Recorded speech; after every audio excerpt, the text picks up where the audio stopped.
you might want to pause right now and screenshot one of those two macro timeline charts. And what I'm going to say is that Lynn and I finally got all the editing done. And if you want to jump ahead to about minute 5, that's when the macro will start. The condensed version starts right now.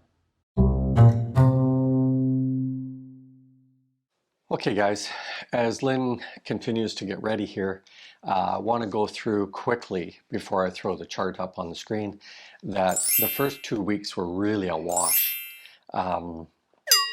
We had reduced crew, we were still feeling out new people, and we wanted to get that CR onto the garage.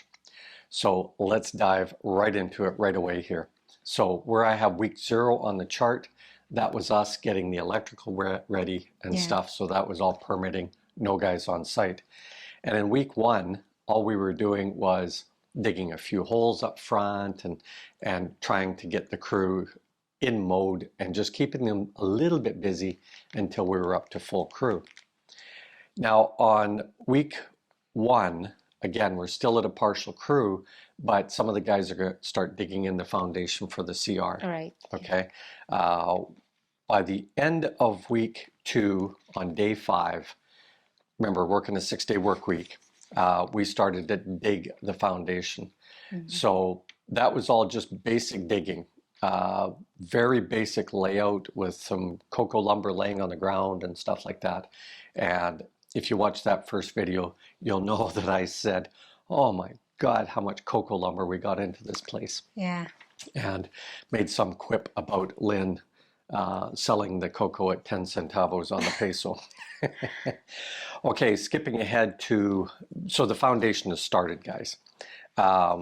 Skipping ahead to week 4, we lost 3 days to rain that week. And so the foundation was continuing, but we were nowhere near ready for pillars and such. Week 5, we lost 2 days there as well. So the digging was running into, problems with having to bail water and, crew starting later as far as working on the foundation. So we were in it for that first month there of either working on the house or having these huge rain delays. Now week 6 came along in day 6 and we were ready to start the pillars and tie beams. Okay, so that all happened over the next 2 weeks and we only had 1 rain delay. And when I say rain delay, guys, I mean the whole day is gone. Full on. Yeah. So so that lasted for 2 weeks and a bit for the pillars and tie beams. Now I will make a quick note here, even though I'll go in the long version, I will deal with it there as well. Remember that we were only going up 8 feet with all of these pillars to start with. And so in the long form, you're going to see a little bit longer timeline for some of this stuff because I'm trying to give you guys an idea of putting in 9 pillars if you were just to do that 100 square meter house. The 3 pillars out front were not tie beamed and all of that type of thing because they were just a cover for the patio. Skipping ahead now, we're on to the roof, which was day 9 or week 9, day 1.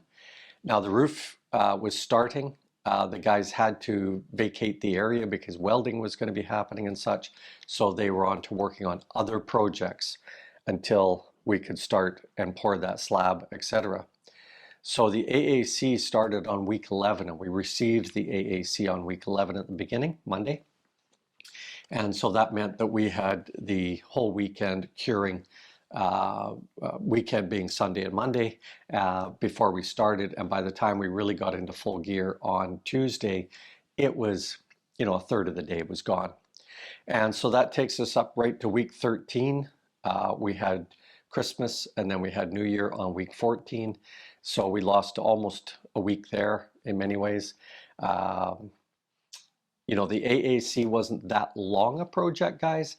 Had we had at least 2 crews, 2 solid guys doing AAC and maybe 1 mixer, this AAC part of it would have gone a lot faster. But we had to slow down because we only really had 1 guy that I felt was going to do the job properly. And so it started to stretch itself out. Okay, that's the short form. Let's get into the long form. I want to quickly run through those first 3 weeks. Week 0 doesn't count for you guys. That was when we were starting our electrical process, where we went down and got the user pay chart. In other words, you paid for each of the steps, but at least the amounts were labeled, and it wasn't just the guy showing up, well, I could do the paperwork for you for X amount of pesos. So at least it was all laid out for you and equal across the board, as it were. So week 0 was a wash. Week 1, we started on the garage CR, and with the footing and all of that type of stuff, we were at a minimal crew. Some guys were away then and not ready to start, etc., etc. Plus, we didn't have local labor yet. By the time we were into week 2, the garage was well underway, and that's when some of the walls started going up, and it was at that point I started counting the number of days that it took to do that. So the foundation wasn't included, only the wall portion to compare up to the AAC, which again came in at 20% cheaper. By the end of week 3, we were done. Some guys had to show up on day 7 to finish up the tiling, but for all intents and purposes, we were done. Now, it wasn't until week 5 that we moved in, because at that point we decided that we were going to roll the floor to seal it, to keep the dust down while we were living in there, and also have the ceiling insulated. We quickly realized it was going to be far too hot in there. Okay, let's get on to the foundation. Guys, the way we're going to do this is Lynn is going to report on the number of Masoon days, the number of laborer days, and the total budget, rounded out to make it simpler for you to listen to. And the other thing to note is that our Masoons were paid $5.50, but our labor, skilled labor, et cetera, was all over the place. So that's why we're not going to horse around with this. Yeah.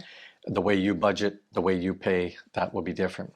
So on week 2, Lynn, what did we have? So on week 2, we have 17 Mason days, 30.5 laborers days, and 21,000 pesos for the whole week's pay. Right. Now, sometimes the guys need to leave early, and that's why you're getting these point days. Yeah. Now, that was when we started the digging. And so our crew obviously dramatically jumped that week. And that's when we were starting all of our digging process. The week 3, Lynn. Week 3, we have 18 Mason days, 42 laborer days, and 26K for the total payroll. Right, and we started bending our steel and getting ready for that all-important anchor pillar, which we'll see shortly here. It may seem a little weird that our footings are poured en masse later, okay? You'll see why in a minute here. Okay, so on to week 4.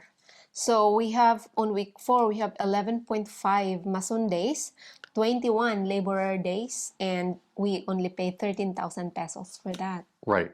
Now, this is where you need to understand, guys, that we actually moved into the garage at that time. So we didn't mind now starting to ramp up the amount of steel, ramp up the amount of concrete that we were going to be keeping on site. So there we start pouring one of our pillars on day 1, week 4. We also moved into the CR.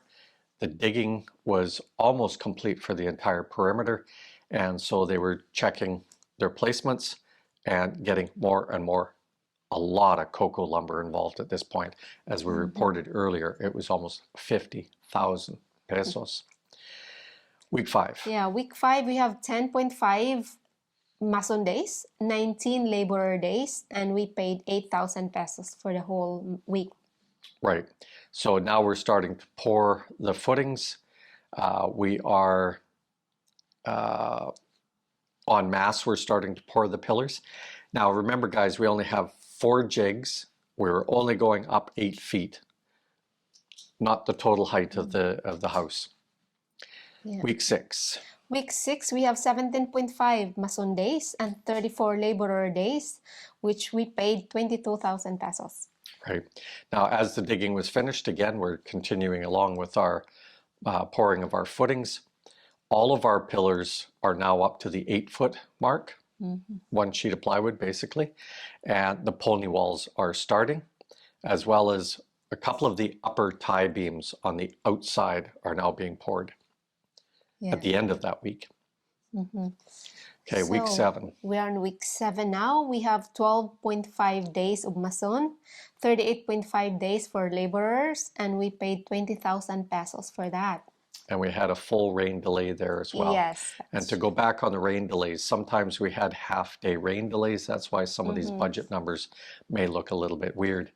Our pillars are now up to full height on the perimeter, and the tie beams on the perimeter are all done. They are just waiting for the long cure. Week 8. Week 8, we have 17 mason days, 47 laborer days, and we paid 27,000 pesos for that. Right. Now, going back to week 7, day 1, we started the plumbing down the center of the house, which fits into now that week 8, we're doing the 3 pillars up front for the front deck because they will not have tie beams on them. And the guys are working on the cross tie-in the middle of the house. The upper tie beams are all done by the end of week 8. Yeah, so we are on week 9 now. Week 9.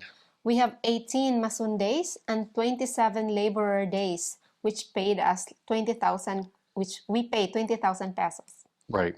Now, the reason that we had such a hard push at this point was the guys needed to start working on the roof, which was fine. All the underpinning was still remaining underneath for the support of those tie beams. The sides were off to allow for more drying, but we needed to get the number of days of drying before we pulled out those underpinnings. But the roof was underway as of day 1, week 10, Lynn. Yeah. So, and before I forget, all of our crew that was working on the house shifted to working on the fence and the privacy fence. Yeah.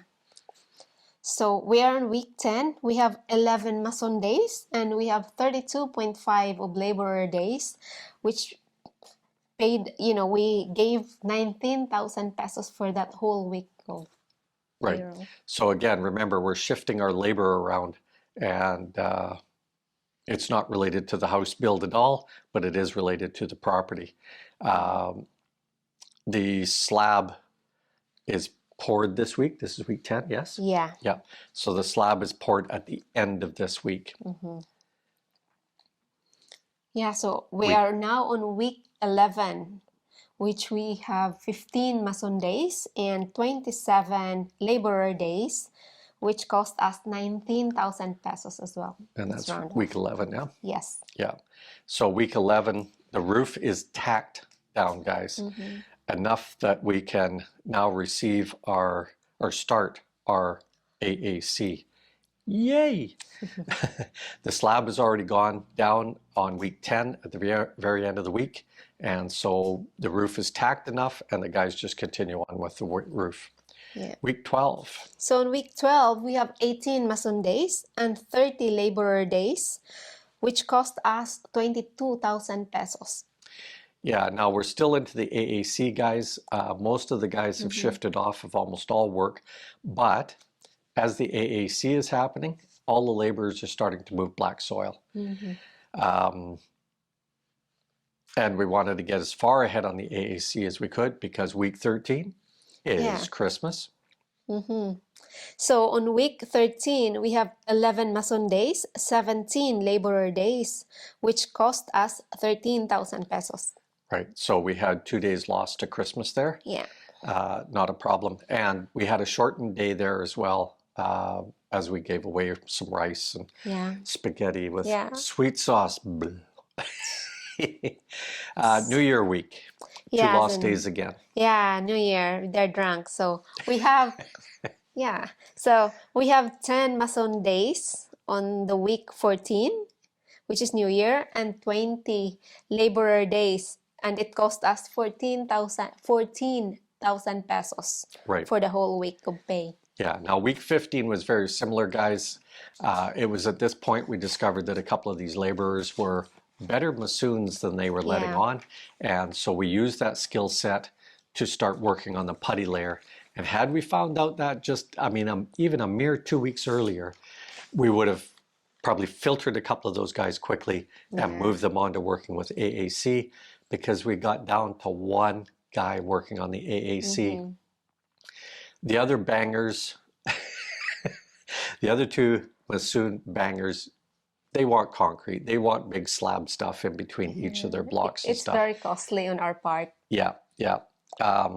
So now we're stopping there on purpose because we did not do the sanded layer, the sanded skim coat that I would strongly suggest you do. Light Block said that what they do is that they get their guys to use a little bit of adhesive. I don't know what the ratio is. We are going to find out when we go back. And they use their adhesive mixed with concrete to do their sanded layer, which is, again, very thin now, but it adds that crust to the pie, as it were. Can take a little bit more of an impact, guys. I'm not unhappy with it, but on your square corners, it would be nice to have that impact layer on there, and then you could go straight into your putty. It probably would also get rid of these odd imperfections where we could still see a brick line in there. The guys did a good job once they understood about using a wide trowel, big long movements, and once they started getting onto it, instead of those stupid little trowels that the guys love to use, it's all about chewing up time. Yeah. I don't blame them, guys. Killing You their can tell our time. labor component here is an insignificant part of our job relative to the overall construction. Yeah. There you go. That's the rollout of running up against Christmas and running up against typhoon season. Yeah. So really, it was only a 12-week job, guys. There we go. Later, Gators.